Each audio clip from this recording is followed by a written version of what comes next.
और इस वक्त धरती माँ को आस है कि उसके बेटे यानी सियासी जो रहबर हैं वो आगे बढ़े। और बिलावल साहब का कहना था कि हम लॉन्ग मार्च से हुकूमत को गिरा कर दिखाएंगे। यमन के हौसी बागियों ने दावा किया है कि ड्रोन के जरिए ये हमला किया गया। सब्सक्राइब करें और बेल दबाएं ताकि कोई खबर रह न जाए।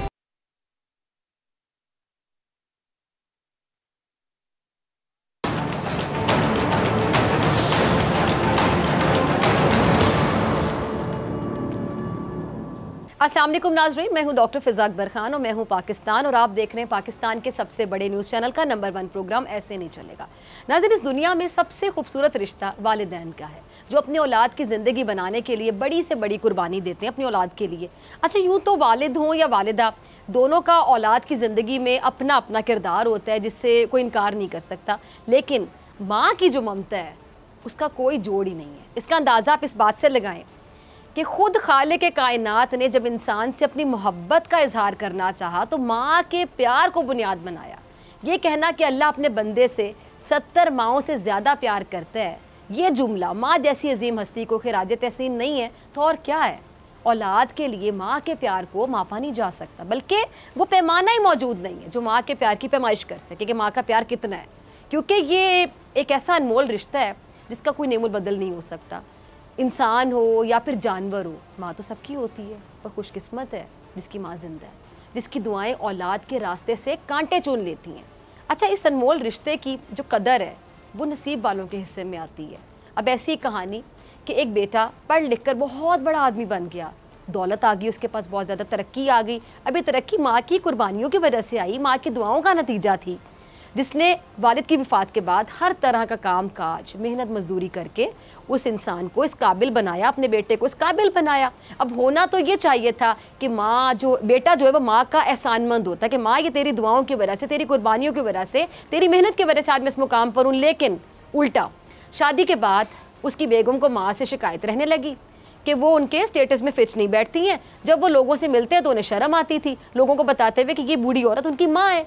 नजरें चुराते, बहाने बनाते, बात बहुत बढ़ गई। तो बेटे ने एक दिन अपनी माँ से कहा कि माँ, मैं अब इस काबिल हो गया हूँ कि कोई भी कर्ज अदा कर सकता हूँ, मैं अपनी ज़ात पर किसी का कर्ज बाकी नहीं रखना चाहता। मैं ये भी चाहता हूँ कि मैं भी खुश रहूँ, मेरी बेगम भी खुश रहें और आप भी खुश रहें। तो आपने जहाँ मुझ पर इतने एहसान किए ना, आज एक और एहसान कर दें। अब बेटे ने माँ से क्या कहा कि आपने अब तक मुझ पर जो अखराजात किए हैं वो सारे अखराजात मैं सूद समेत आपको वापस लौटाऊंगा। आप मुझे बस हिसाब किताब करके बता दें, मैं अदा कर दूंगा, फिर हम आराम से अलग अलग हो जाएंगे, ताकि ना मैं आपको तंग करूं और ना आप मुझसे या मेरी बेगम से तंग हो। अब इस तरह हम सुखी रहेंगे, आप अखराजात बता दें। अब माँ ने बेटे की बात सुनी। यकीनी तौर पर बात आसानी से हजम वाली होने वाली तो नहीं थी, माँ के दिल पर तो छुरियाँ चल रही थी, लेकिन माँ बहुत समझदार थी। उसने बहुत सोच कर जवाब दिया कि बेटा, हिसाब ज़रा लंबा है, सोच कर लिख कर बताना पड़ेगा, तो मैं ज़रा सोच लेती हूँ, आज तो कर लेते हैं हिसाब, मुझे थोड़ा सा वक्त दे दो। अच्छा, बेटे ने कहा ठीक है माँ, कोई जल्दी नहीं है, आप एक दिन नहीं 2-4 दिन ले लें, आराम से हिसाब लिखें, बताएं मुझे, जब मुकम्मल हो जाए तो मुझे बता दें, हम हिसाब किताब कर लेंगे। अच्छा, जब रात हुई, अंधेरा छा गया, सब सो गए, तो माँ ने पानी लिया और बेटे के कमरे में आई। अच्छा, बेटा जहाँ सो रहा था ना, उसके एक तरफ उसने पानी डाल दिया। अब बेटे ने दूसरी तरफ करवट ले ली, माँ ने बर्तन में से जो पानी है वो दूसरी तरफ भी गिरा दिया। अब बेटे ने उस तरफ भी करवट ली, माँ जहाँ जहाँ वो करवट लेता रहा ना, माँ उसकी तरफ वहाँ पानी डालती रही। अब आखिर वो परेशान हो गया और उठ गया, चीख को पुकार शुरू कर दी, चीख कर बोला कि माँ ये क्या किया है, मेरे बिस्तर को पानी पानी क्यों कर डाला है। तो माँ ने इस पर जवाब ये दिया कि बेटा, तूने मुझसे पूरी ज़िंदगी का हिसाब बनाने को कहा था, मैं अभी ये हिसाब लगा रही हूँ कि मैंने कितनी रातें तेरे बचपन में तेरे बिस्तर गीला कर देने की वजह से जागते हुए काटी हैं। ये तो पहली रात है और तू अभी से घबरा गया, मैंने तो अभी हिसाब शुरू भी नहीं किया जिसे तू अदा कर पाए। माँ की इस बात ने बेटे के दिल को जैसे झंझोड़ कर रख दिया। वो सारी रात रोता रहा और उसके मुँह पर ये अल्फाज थे कि माँ, मुझे माफ़ कर दो, मैं तुम्हारा कर्ज किसी भी तरह नहीं उतार सकता। अब बात बिल्कुल सच है नाज़रीन कि औलाद जो मर्ज़ी कर ले, माँ की कुर्बानियों का सिला नहीं दे सकती। हाँ, माँ की खिदमत करके, फर्मा बरदारी करके माँ को राज़ी कर सकती है, और माँ को राज़ी कर दिया तो समझे रब को राज़ी कर दिया, दुनिया भी बेहतर हो गई, आखिरत भी बेहतर हो गई। लेकिन इस अजीम हस्ती ने जो तकलीफ़ें औलाद के लिए उठाई, औलाद उसका सिला कभी नहीं दे सकती। अब इस कहानी का सबक भी यही है कि औलाद वही अच्छी है जो माँ की कदर करे। अच्छा, कहानी तो ख़त्म हो गई, लेकिन प्रोग्राम में आगे बढ़ते हैं। धरती के साथ हम अक्सर कहते हैं धरती माँ, यानी धरती भी माँ की तरह हुई, तभी कहा जाता है धरती माँ। धरती हमारा वतन, हमारी माँ की तरह। हम जो मर्ज़ी कर लें, धरती के एहसानात का बदला भी नहीं चुका सकते, लेकिन इसकी खिदमत करके, इसके मसाइल हल करके, इसके लोगों में आसानियाँ बांटकर अपने मुहिब्बे वतन होने का, वतन से मोहब्बत का सबूत ज़रूर दे सकते हैं, जिस हद तक कोशिश कर सकें। क्योंकि जो कुछ हम आज हैं, क्या इस वतन की बदौलत नहीं है? बिल्कुल इस वतन की बदौलत है। ये ओहदे, ये तरक्कियाँ, ये इज़्ज़त, शोहरत, दौलत, जो कुछ भी हमारे पास है वो इस धरती की वजह से है। लेकिन अफसोस इस बात का है कि जैसे कहानी में बेटे को माँ की कदर नहीं थी, वो चला था हिसाब किताब करने माँ से, अब ऐसे ही हम लोग भी अपने मुल्क की कदर नहीं करते हैं। आम आवाम तो रहे एक तरफ, ये जो हमारे रहनुमा हैं, ये रोल मॉडल्स होते हैं, ये जो आते हैं टीवी पे कुछ भी बोलते हैं, कई बार तो कुछ सोचे समझे बगैर ही बोल के चले जाते हैं, शायद बोलने के बाद भी नहीं सोचते। हमारे जो रहनुमा सो कॉल्ड रहबर हैं, रहबरी करने वाले क्या करते हैं? आपके सामने है, इसी सफ में खड़े हैं, बेकदरे लोग हैं, नहीं कदर इनको। अब इस वक्त आप देख लें कि मुल्क की जो हालात हैं वो क्या हैं। कोरोना की वजह से इंसानों की जान खतरे में पड़ी हुई है। मुल्क की मईशत, आपको पता है क्या सिचुएशन है, मईशत की सूरत हाल क्या, बाकायदा कबाड़ा निकल गया। 2 साल से मईशत बाकायदा वेंटिलेटर पे पड़ी है और इसी माशी कमज़ोरी से आवाम को भी बड़ी मुश्किल का सामना करना पड़ रहा है। हुकूमत मईशत की सांसें बहाल करने की जो भी कोशिश करती है, उसका खातिर ख्वाह नतीजा नहीं निकलता और खमियाजा आवाम को महंगाई की शक्ल में भुगतना पड़ता है। अब इस वक्त कोई भी चीज़ सस्ती नहीं, आपको पता है। आम आदमी के इस्तेमाल की हर चीज़, पेट्रोल, बिजली, आटा, सब कुछ ही महंगा है। और इस वक्त धरती माँ को आस है कि उसके बेटे यानी सियासी जो रहबर हैं वो आगे बढ़ें, अवाम की जान इस महंगाई से छुड़वाएं। लेकिन सितम देखिए कि सियासत में इस वक्त वो जो घमसान की जंग है ना, वो चल रही है कि अल्लाह ही बचाए। ऑपोजिशन रोज़ हुकूमत को कोसने देती है और जो वज़ीर हैं वो आए दिन क्या करती है कि ऑपोजिशन को लताड़ रहे होते हैं, बाकायदा लताड़ होते हैं, तनकीद बराए तनकीद हो रही होती है, इल्ज़ामात की बुछाड़ हो रही होती है, इल्ज़ाम बरा इल्ज़ाम का सिलसिला जारी है। अब ये बिलावल ज़रदारी साहब भी हुकूमत पर कुछ इल्ज़ामात लगा रहे हैं, क्या कहना, ज़रा क्लिप चलाइएगा, सुनिएगा। जी, तो पीपल्स पार्टी नहीं बल्कि ऑपोजिशन का ये दावा है, पूरी ऑपोजिशन का, बल्कि इल्ज़ाम है कि हुकूमत एहतसाब को सियासी इंतकाम के लिए इस्तेमाल कर रही है। अब एक इल्ज़ाम ये है कि नैब हुकूमत की करप्शन छुपाने का काम भी कर रहा है। और बिलावल साहब क्या कह रहे हैं कि जब नैब चेयरमैन को पब्लिक अकाउंट्स कमेटी में बुलाया जाता है, उनसे पूछा जाता है कि 800 बिलियन की रिकवरी नैब ने की है, कौमी खजाने में तो सिर्फ 600 बिलियन जमा हुए हैं, बाकी पैसे कहाँ हैं? तो जवाब नहीं मिलता। और बिलावल क्या कह रहे हैं कि इसलिए वज़ीर आज़म चेयरमैन नैब को बचा रहे हैं। पीपल्स पार्टी ने हुकूमत गिराने के लिए 27 फरवरी को लॉन्ग मार्च का ऐलान भी कर रखा है। और बिलावल साहब क्या कहते हैं कि जी वो लॉन्ग मार्च करके हुकूमत गिरा कर दिखाएंगे। अच्छा, पीपल्स पार्टी ने खुद जो लॉन्ग मार्च इसका ऐलान किया है और वो भी बाकी अपोजिशन जमातों से हटकर, यानी आप कह लें कि सोलो फ्लाइट का इरादा है। तरफ पीडीएम 23 मार्च को महंगाई मार्च की तारीख दे चुकी है।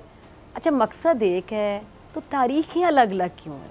अब देखना होगा कि क्या ये जो मकसद है ये भी हासिल होता है या नहीं, क्योंकि माजी में अगर देखा जाए तो एक बार पीडीएम का जो वार है वो खाली गया था, बल्कि खुद पीडीएम को ही 2 जमातों ने अल्लाह हाफिज़ कह दिया था। लेकिन मौलाना फजल रहमान साहब इस बार बहुत ज़्यादा पुर उम्मीद है कि अब ऐसा नहीं होगा। ज़रा सुनिएगा, उनका कॉन्फिडेंस देखिएगा। अच्छा, मौलाना साहब कहते हैं कि जिस तरह के पीके के जो बल्दियाती इलेक्शन है उसके पहले मरहले में अवाम ने गो न्याजी गो के नारे को सच कर दिखाया प्रैक्टिकली, ठीक वैसे ही अगले मरहले में भी अवाम इस नारे को सच करके दिखाएंगे। और मौलाना साहब का एक इल्ज़ाम ये है कि ये नाजायज़ हुक्मरान होने के साथ साथ नालायक हुक्मरान भी हैं। कहते हैं कि जी वज़ीर आज़म ने 5 वज़ीर ख़जाना बदले लेकिन स्टेट बैंक का गवर्नर नहीं बदला। क्यों? क्योंकि वो IMF का बंदा है और IMF का गुलाम है। अब मौलाना साहब दावा ये करते हैं कि वो हर सूरत इस हुकूमत को गिरा के रहेंगे। KPK में PTI की शिकस्त ने मौलाना में एक नई ताकत भर दी, इसलिए शायद वो दावा कर रहे हैं। अच्छा, वज़ीर आज़म साहब ये कहते हैं कि टिकटों की गलत तकसीम की वजह से पार्टी हारी, वो हारने की वजह ये बताते हैं।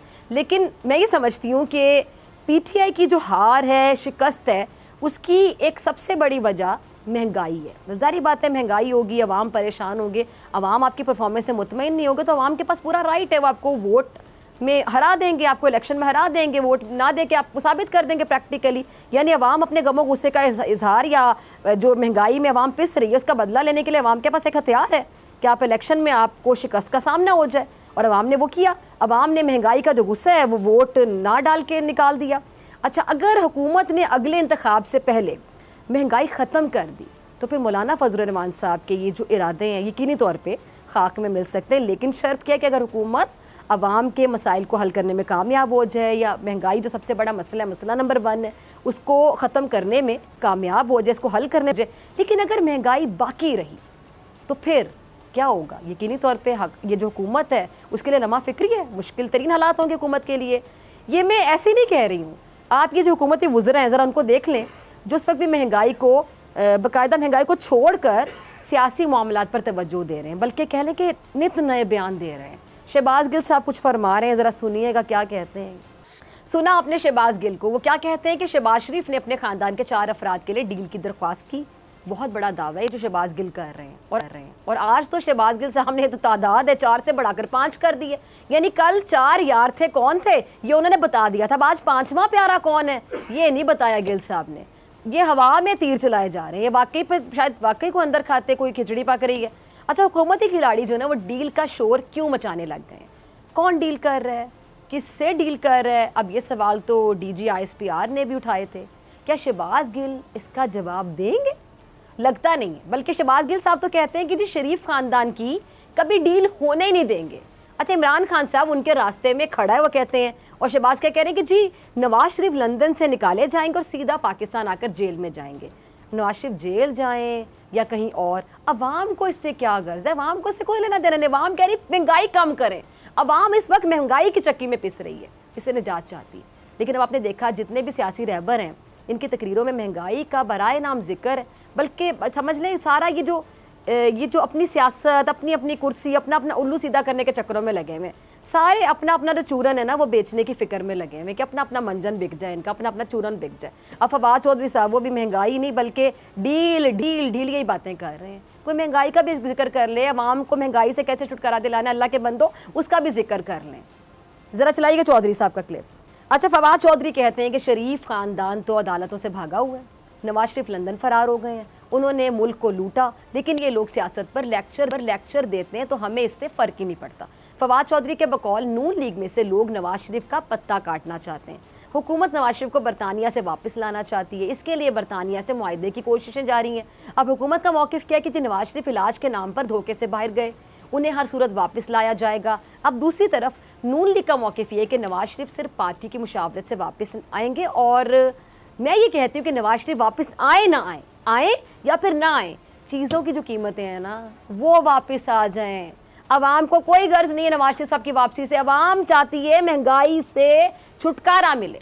हुकूमत को अपोजिशन महंगाई के ताने देती है, मिनी बजट की मुखालफत भी करती है, लेकिन अब एक सवाल ये भी है कि अपोजिशन के पास इसका कोई हल है, सोल्यूशन है? सिर्फ ताने देने हैं, सिर्फ ताने का सिलसिला चलता रहेगा, खेल चलता रहेगा। कोई हल भी बता दे, इसका हल भी निकालें कि मसले का कोई हल ढूंढा जाता है ना। अब मैं ये समझती हूँ कि बिल्कुल इनके पास हल है ही नहीं, होता तो बता देते, और अगर जानबूझ के नहीं बता रहे तो ये भी फिर गलत बात है। इतनी मोहब्बत है अवाम से, मुल्क से, तो बता दें हल। दिल में छुपा के क्यों रखा हुआ है आप लोगों ने हल, दिमाग में छुपा के क्यों रखा हुआ है हल? अगर ये हल होता तो फिर अपोजिशन की जो कोई भी जमात है ना वो शैडो बजट की सूरत महंगाई का हल पेश कर देती। अब दिल जीतने का मौका था, जीत लेते दिल, लेकिन ऐसा हुआ नहीं। अब मतलब जो अपोजिशन का बर्तन है मेरे ख्याल से वो भी खाली है, इसलिए विफाक से सिंध तक इल्ज़ाम तराशी या डील और ढील की बातें हो रही हैं या इल्ज़ाम खेला जा रहा है। मुस्तफ़ा कमाल साहब का क्लिप होगा, ज़रा चलाइएगा जी। तो मुस्तफ़ा कमाल कहते हैं कि पीपी ने सिंध को अपनी जागीर समझ ली है, सिंध हुकूमत रियासत के अंदर रियासत बना रही है। ये लोग 13 सालों से सिंध में गबन कर रहे हैं, अरबों रुपए लूट कर खा गए, और जब लोग इनसे अपना हक मांगते हैं तो वो कभी विफाक पर इल्ज़ाम लगा देते हैं, कभी इस्टाब्लिशमेंट पर इल्ज़ाम लगा देते हैं। अच्छा, मुस्तफ़ा कमाल ये भी कह रहे हैं कि हम विफाक से भी हिसाब लेंगे, लेकिन पहले सिंध हुकूमत अपना हिसाब दे। अब उन्होंने ये इल्ज़ाम भी लगाया कि जी विफाक ने अपनी हुकूमत बचाने के लिए सिंध को बाकायदा गिरवी रख दी है, पीपीपी ने सिंध के लोगों को दीवार से लगा दी है। अब नज़र सिंध में जो बल्दियाती एक्ट का ये बाकायदा फड्डा है, ये शदीद से शदीदतर हो रहा है, यानी आप कह लें कि आग दोनों बराबर लगी हुई है, बराबर।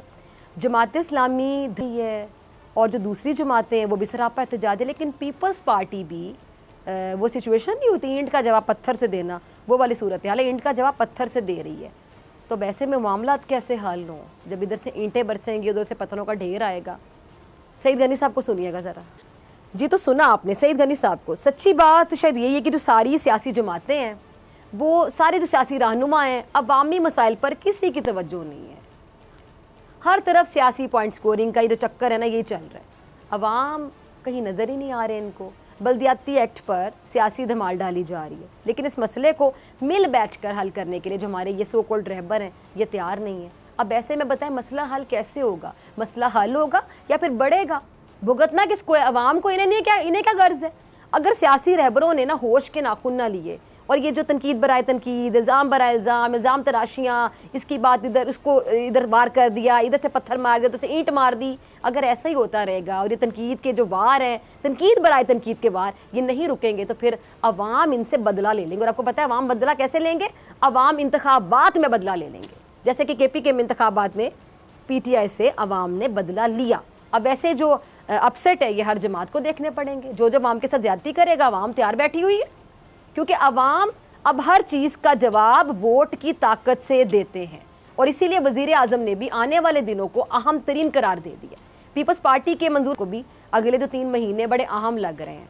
ज़रा चलाइएगा मंजूर बसान साहब का क्लिप। जी, तो मंजूर बसान साहब क्या कह रहे हैं कि मैंने पहले भी कहा था कि अगले 3 महीने बहुत अहम है, आइंदा 3 माह में बहुत कुछ होने वाला है। और क्या कहते हैं कि जी गड़बड़ कुछ ज़्यादा है, हालात कुछ ज़्यादा ख़राब नज़र आ रहे हैं, लेकिन रास्ता निकलेगा। अपोजिशन और हुकूमत मिल बैठेंगे, -1 की बात होगी और -1 हो भी सकता है। वो कह रहे हैं, माजी में भी ऐसा हुआ है, वो कह रहे हैं 3 महीनों में फैसला करना है कि -1 होगा या इलेक्शन होगा। अब इसी जमात से कोई, वो कहते हैं नया वज़ीर आज़म हो सकता है, क्योंकि माजी में ऐसा ही हुआ है कि एक ही मुद्दत में 2 वज़ीर आज़म रहे हैं।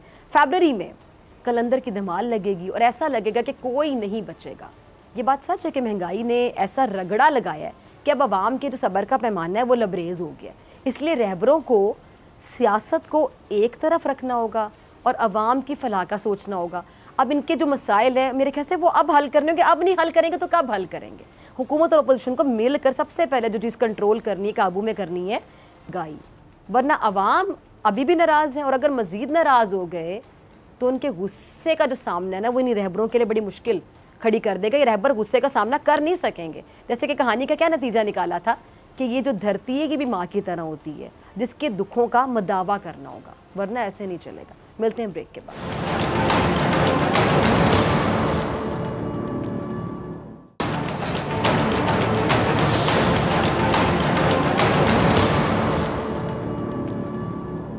वेलकम बैक नाजरीन। पीपल्स पार्टी ने एक बार फिर हुकूमत को ललकारते हुए कहा है कि जी वो 27 फरवरी को इस हुकूमत के खात्मे के लिए निकलेंगे और बिलावल साहब का कहना था कि हम लॉन्ग मार्च से हुकूमत को गिरा कर दिखाएंगे।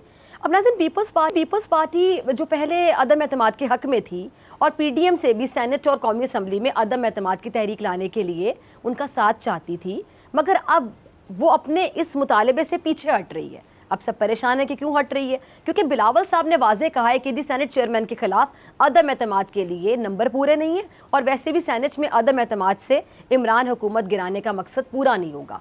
अब दूसरी जानिब फवाद चौधरी साहब, वज़ीर इत्तलात फवाद चौधरी साहब क्या कहते हैं कि जी हुकूमत सियासी जमातों से बातचीत करना चाहती है, लेकिन नून लीग और पीपल्स पार्टी की जो करप्ट क़यादत है वो अपने मुकदमात में रिलीफ के अलावा किसी और मौजू पर गुफ्तगू ही नहीं करना चाहती। इस पूरी सिचुएशन पे मेरे साथ सीनियर रहनुमा पीपल्स पार्टी साबिक़ वफाकी वज़ीर इत्तलात कमर ज़मान कायरा साहब मौजूद है। कमर ज़मान कायरा साहब बहुत शुक्रिया ज्वाइन करने के लिए, वक्त देने के लिए।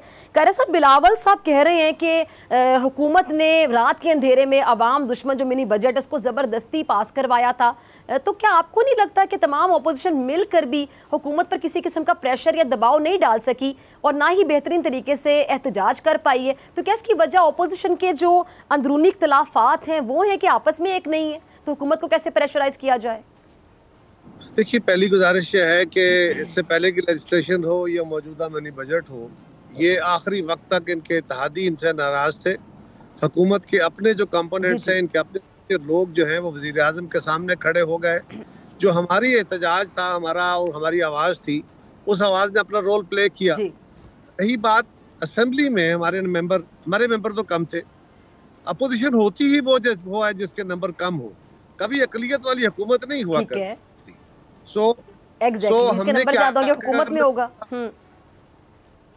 हमने क्या करना था, हमने अवामी राय को असेंबली के अंदर उठाना था, मीडिया के अंदर उठाना था, पब्लिक के अंदर उठाना था। उसके लिए हमने असेंबली के अंदर अपना रोल प्ले किया।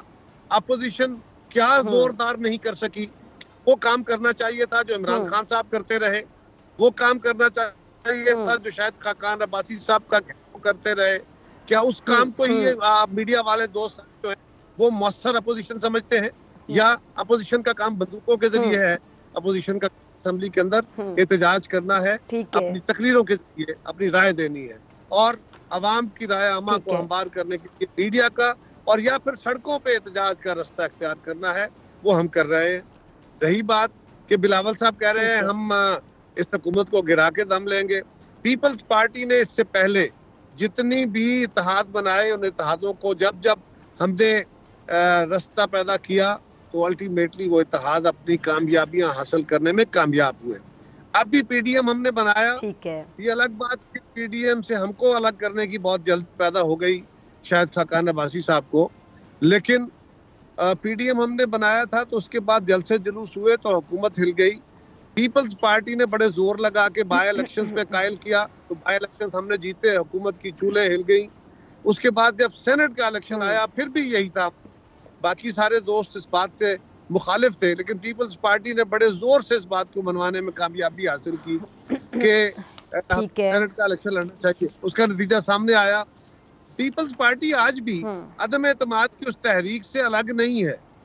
हम कोई ये नहीं कह रहे कि हम अदम एतमाद नहीं चाहते, हम ये कहते हैं कि अगर अपोजिशन की जमातें इस बात पर राजी हो जाती हैं तो अपोजिशन तो वो रास्ता खोल बैठी है, हम तो उसको बंद नहीं करके बैठे। हाँ, हम असेंबलियों के बाहर उनके साथ नहीं है। जहां तक सेनेट के चेयरमैन का ताल्लुक है, एक तो हमारा ऑलरेडी उस पर केस चल रहा है, वो केस हमारा अदालत ने सुन लिया है, उसका फैसला आने वाला है, लिहाजा वहां पे अदम एतमाद के बगैर ही काम हो जाएगा। दूसरी गुजारिश ये है कि मकसद हुकूमत गिराना है। अगर चेयरमैन सेनेट को हटा दिया जाए, जो बिलावल साहब ने कहा, उनको हटा भी दिया जाए तो क्या हुकूमत गिर जाएगी? हुकूमत नहीं गिरेगी। तो हमारा मकसद सूबाई या मरकज़ी हुकूमत को फारग करना है ताकि अवाम के ऊपर जुल्म और जबर है उसकी जान छुड़ाई जा सके। सही, ठीक है। अच्छा कायरा साहब, हुकूमत इस बात का दावा करती है, आप ये वुज़रा को सुनते रहते होंगे, ये हमेशा ये दावा करते हैं जी ऑपोजिशन बड़ी नाअहल है, निकम्मी है, इसलिए हम मुश्तरका इजलास में भी और ये जो मिनी बजट है वो भी मंजूर करवाने में हमेशा कामयाब हो जाते हैं। तो ये सवाल अक्सर तजिया कार भी उठाते हैं, हुकूमती वुज़रा भी उठाते हैं। अब ये जैसा ऑपोजिशन इस मिनी बजट पर बहुत तनकीद की, लेकिन किसी जमात से शेडो बजट नहीं दिया गया, क्या वजह है? मतलब फिर लोग ये समझते हैं शायद तनकीद करनी है, कोई सोल्यूशन नहीं, कोई हल नहीं है किसी के पास, अगर है तो फिर कोई तजवीज़ दे दी जाए। देखिए, शेडो बजट का तस्वर सिर्फ बजट के अंदर होता है। हम तो क्योंकि इस बजट के प्रोसेस के खिलाफ थे, हम तो इस कॉन्सेप्ट के खिलाफ थे, तो शेडो बजट क्या देते हैं इसको? तो ये तो कह रहे हैं अक्लमंद, ठीक है, वो बिल्कुल गलत, वो खिलाफ हकीकत बात कर रहे हैं। हम तो कह रहे थे कि ये PTIMF का बजट है, इसको कबूल ही ना किया जाए। बजट ऑलरेडी ये दे चुके हैं। जब बजट होता है तो बजट के तजावीज कट मोशन भी देते हैं, कट मोशन में तजावीज भी देते हैं। इसमें भी हमने तजावीज दी है कि अगर मुतबादिल ज़राए पैदा करते हैं तो बिल्कुल उसके रास्ते मौजूद है। लेकिन जहां तक तलब मुज़रात का बयानबाजी का है, कुछ संजीदा गुफ्तगू हो तो उसके ऊपर बात की जा सके। वही एक तोता कहानी है जो इनको पढ़ाते हैं। और आप उनसे सवाल करें कि अमेरिका और चीन के ताल्लुकात खराब हैं, तो वो अल्टीमेटली ये कहेंगे कि अमेरिका पाकिस्तान का इत्तेहादी है, चाइना पाकिस्तान का हमसाया है। लेकिन पाकिस्तान में क्योंकि बड़ी खराब हुकूमतें रही और उनकी करप्शन ने हमारे ताल्लुकात खराब कर दी, और फिर तोता कहानी सुना दे, वो तो एक तोता कहानी है। कोई संजीदा गुफ्तगू पे संजीदा बात करे तो उस पर बात हो सकती है। ठीक है। अच्छा कायरा साहब, वैसे जरा एक कंफ्यूजन को क्लियर कर दीजिएगा, एक गुत्थी उसको सुलझाने की कोशिश करना चाहूंगी मैं। जी जी जी जी कायरा साहब, एक जी हाथ वाली, तो जनाब शेख रशीद साहब ने जो कहा है, उन्होंने कहा है कि जो जिस हाथ का वो जिक्र करते हैं वो हाथ इमरान खान के सर पे कायम है। तो जो बजट हो, बाकी तजावीज हो, उससे एक दिन पहले तक तो इनके इत्तेहादी भी नाराज थे, इनके अपने दोस्त भी नाराज थे, और फिर क्या पसे पर्दा खेल खेला गया या क्या दबाव आए, और वो कौन से दबाव हो सकते हैं? वो शेख रशीद साहब जिन हाथों का जिक्र कर रहे हैं शायद वही हाथ है। ठीक है। अच्छा, मैं एक गुत्थी सुलझाने की कोशिश करना चाहूँगी, आपकी मौजूदगी का फ़ायदा उठाते हुए। बड़े सीनियर सियासतदान हैं, बड़ी अच्छी बड़ी मैच्योर गुफ्तगू करते हैं, बड़ी सीधी बात करते हैं। कायरा साहब, ये तो डील और ढील का तासुर दिया जाता है, आए दिन हम देखते हैं हुकूमती वुज़रा आते हैं और वो बड़ा अफसोस होता है देख कर के महंगाई ने अवाम का जीना दूभर किया हुआ है। महंगाई के बारे में बात नहीं हो रही, अवामी इशूज़ के बारे में बात नहीं हो रही, अवाम को जो चीज़ें तंग कर रही हैं, मसाइल तंग करें, उनके हल के बारे में बात नहीं हो रही। सिर्फ बात हो रही है डील किसने ले ली, किसने डील मांग ली, किसको डील देनी है, यही बातें हो रही हैं। यानी अपना अपना उल्लू सीधा किया जा रहा है। अभी शहबाज गिल साहब को आपने सुना होगा, वो शहबाज साहब के हवाले से कल डील की दरख्वास्त के हवाले से 4 लोगों का जिक्र करे थे, अब वो 5 हो गए। तादाद भी समझ नहीं आ रही कि वो 4 बताना चाह रहे, 5 बताना चाह रहे। ये डील और डील का तासुर है जो दिया जाता है गवर्नमेंट की जानिब से। और आपको याद होगा DG ISPR ने जो प्रेस कॉन्फ्रेंस की थी, उन्होंने बड़े वाज़ेह अल्फाज में बोला था कि वो डील की बात करता है, डील की बात करता है तो पूछा जाए किसने किससे डील मांगी, कौन डील कर रहा है, किससे कर रहा है। बड़ा क्लियरली उन्होंने कहा कि बताया जाए, पूछा जाए।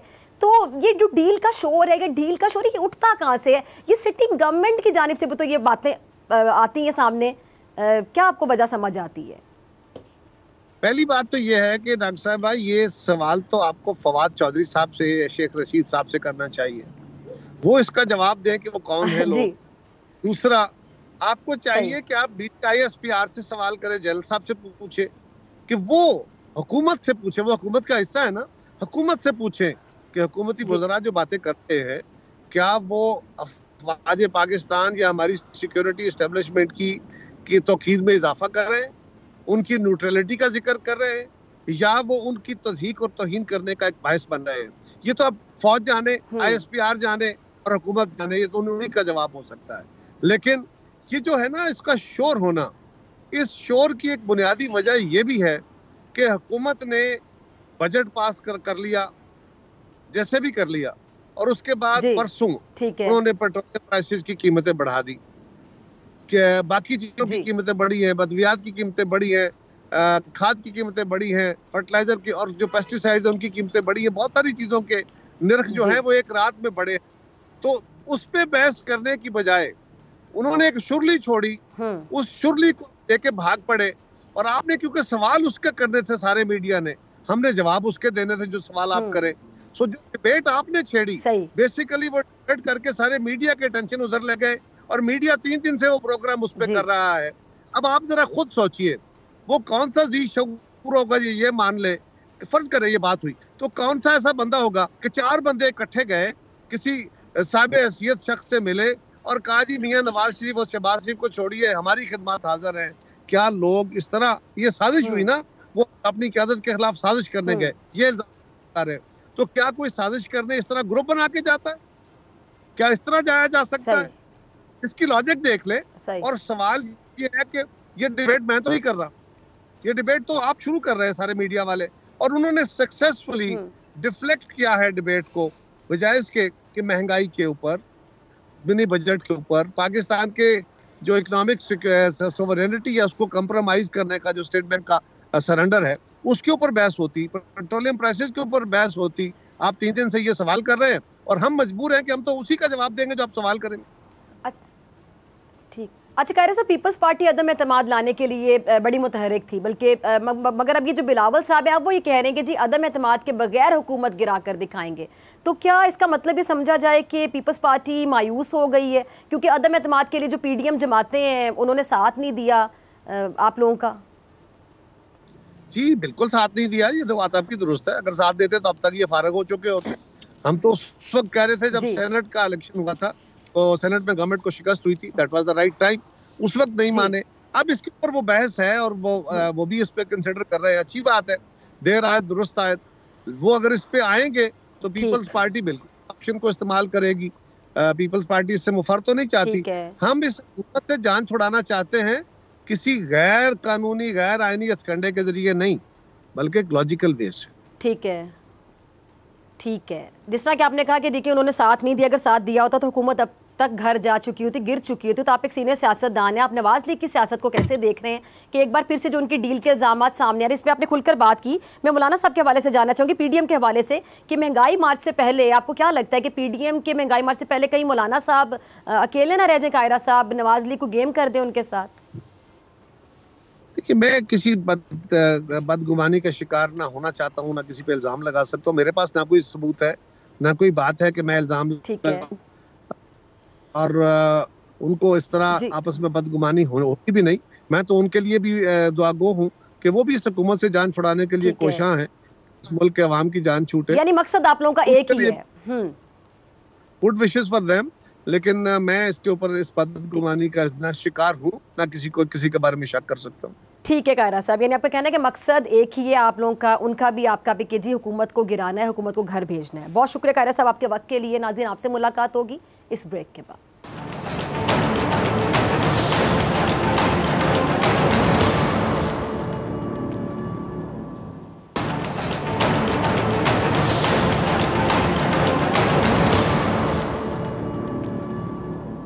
वेलकम बैक नाजरीन। गुज़िश्ता रोज़ मुत्तहिदा अरब अमारात के दारुल हुकूमत अबू धाबी में ड्रोन हमले से आग लगने के 2 वाक़यात में 3 अफराद हलाक और 6 जख्मी हुए। इतलात के मुताबिक हलाक होने वाले अफराद में 2 भारतीय और 1 पाकिस्तानी शहरी शामिल है।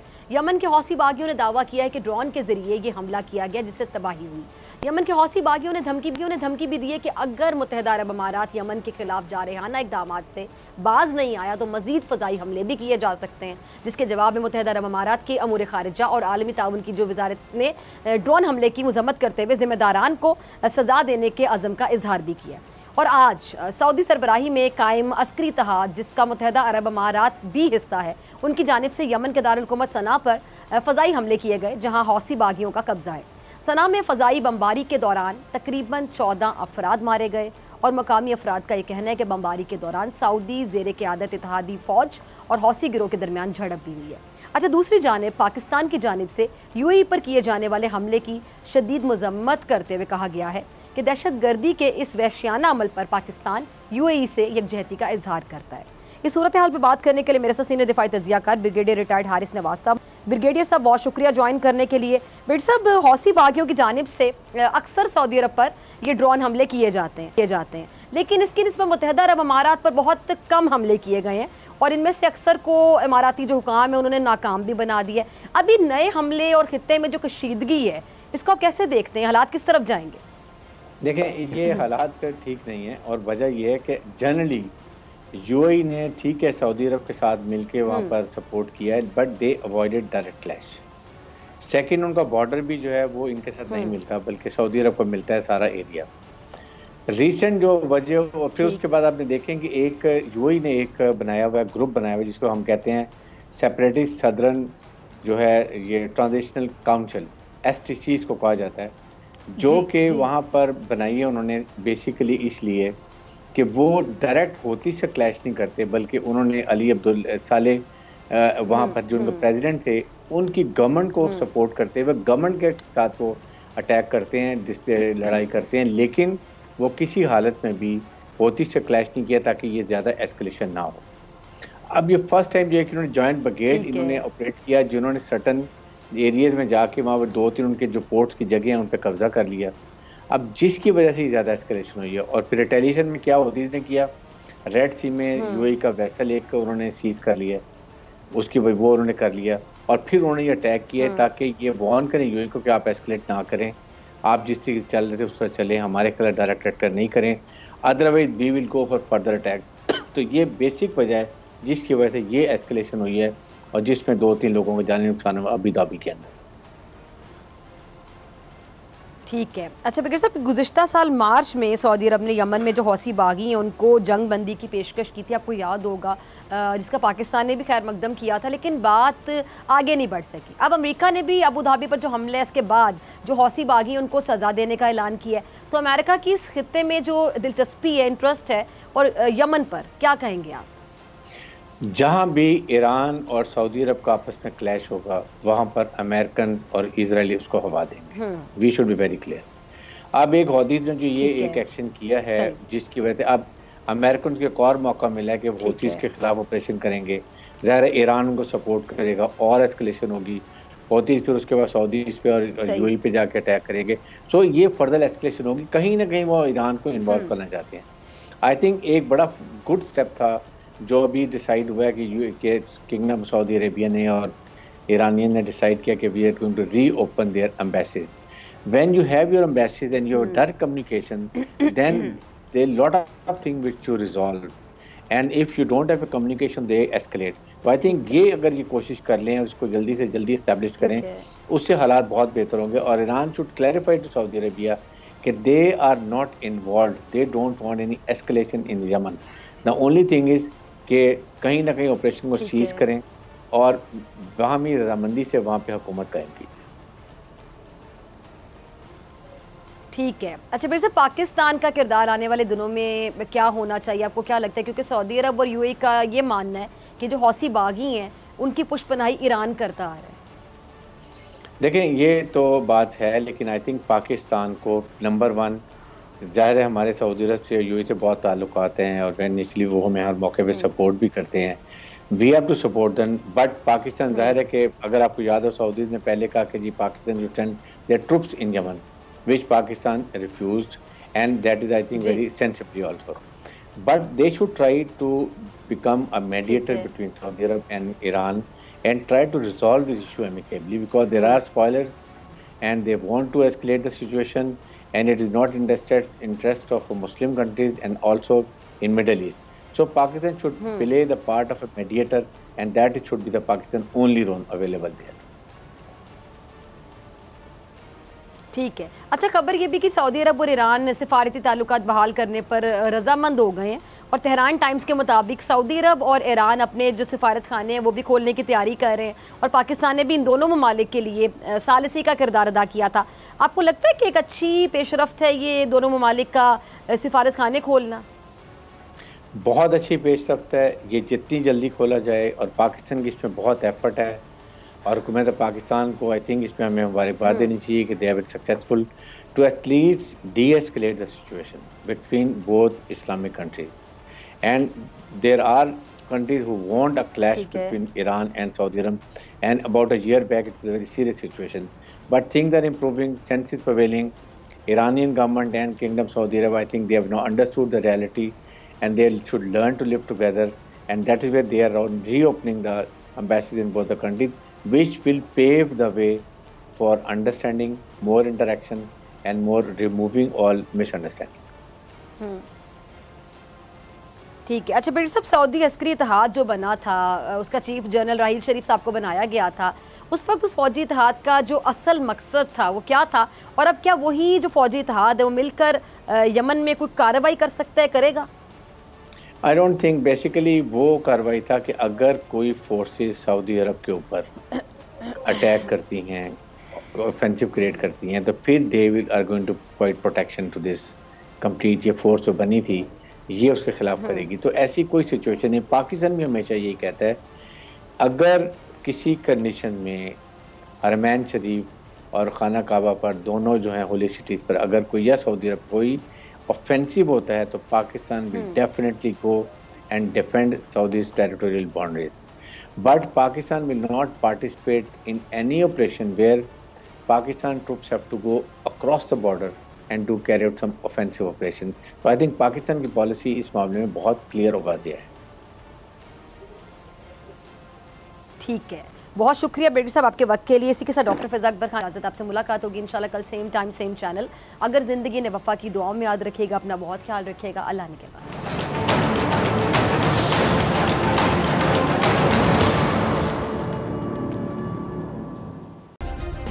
सब्सक्राइब करें और बेल दबाएं ताकि कोई खबर रह न जाए।